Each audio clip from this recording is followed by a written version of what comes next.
Welcome back. So, to continue on my series of tinders used for fire starting, we've got this one here, which is the old King Alfred's cake, or cramp balls, or daldinia concentrica, which is commonly found certainly where I live around in the UK. I believe you can find it in other places as well, certainly Europe. Don't know about further afield. Commonly found on ash trees. When they're live, they're brown and stuck to a tree. When they're dead, they go black, and they generally dry out and feel quite light. Top tip: if you're going to pick these, pick them at the bottom or underneath branches. That'll be the drier ones, generally speaking. But alternatively, when you pick them, just feel them. If they feel light and they sound like they're hollow or dry, then they're probably good to go. If they feel heavy, there's a good chance they're damp, and I would recommend drying them out for a couple of days. But just bearing in mind when you dry them out that they might spore and spread a big black dusting on wherever you put them, so just be careful of that. Been used for millennia for fire starting. Very reliable bit of kit. Like I said, they are found on ash trees. I have found them on a birch tree before. I was quite surprised, and they're probably on other trees as well, if you look hard enough. But certainly ash, and I've definitely seen it on a birch tree before, which I was quite surprised, like I just said. Now, the reason why it's called, or has got the concentric bit in its name, bring that forward, you can see the concentric lines running through the fungi itself. All right. Now, it's like when you cut a tree down, you've got the growth rings. Similar kind of thing. Is probably an easier way of explaining it. All right. Now, it should be black, shiny, and ready to go. Like I said, every time I'm out and I'm kind of walking to camp, I'll try and find resources locally to me, and I'll pick one or two of these, have them in my drop box or drop bag, just to make sure I've got something to start a fire with. I generally use this as an ember extender. So what I'd do, if I did a bow drill, for example, I would then chuck it into the inner part of the fungi, give it a good blow, so then this whole thing becomes like a big hot coal itself. Then I put it into a tinder bundle or a bird's nest or whatever I've got, and it increases my chance of starting a fire, especially in kind of bad weather, windy, wet conditions. They do generally take a spark quite well.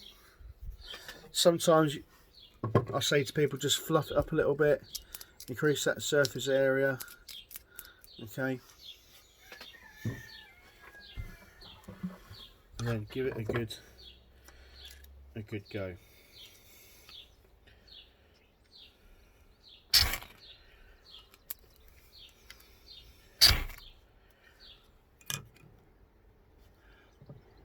See that there?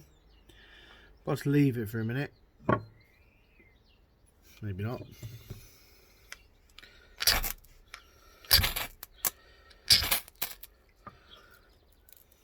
This one's not.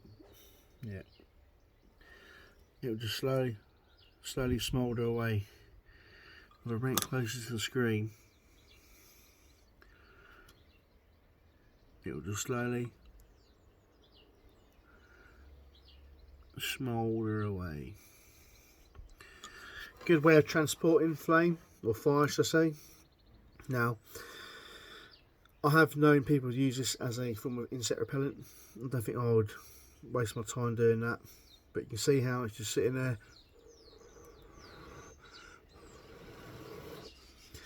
It's quite, there you go.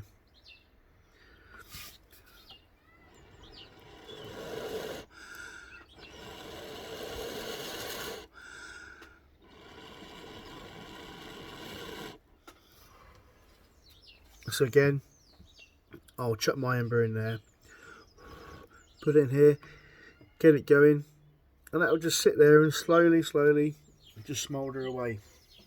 And I believe that's what people in certainly earlier times did. The heat from it's quite hot.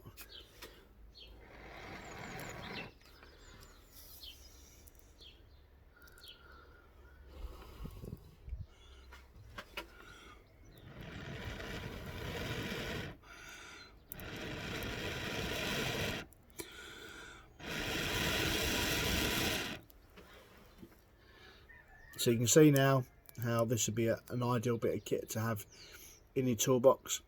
So when you're out next, have a look, see if you can find any.